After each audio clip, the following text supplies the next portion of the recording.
Let's get a quick take on this last one. In a 10-3 vote, the Denver City Council approved a controversial contract allowing an annual 3-day weekend festival to be held at the Overland Park Golf Course starting in September of 2018. The concert promoter, Superfly Productions, were awarded the contract and will be responsible for a $200,000 lease and will be required to restore the turf. Eric, your quick take on this one, were you surprised? No, I wasn't surprised. I think the votes were there. Real quick, I think this is a sign of things to come in this city. This is an increasingly vibrant, increasingly crowded, increasingly cosmopolitan city.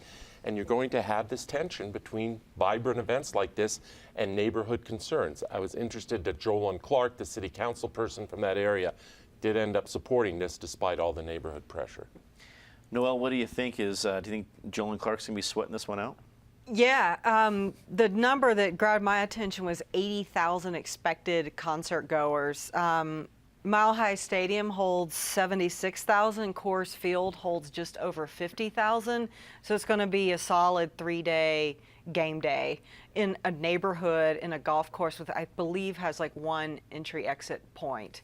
So it should be really interesting to see how the neighborhood, I mean, it's 3 days, so it's not forever, but it could be a tense 3 days. Patty, do you think this is going to set a precedent? Yes, and I think more people will be going to try to put some of these events in.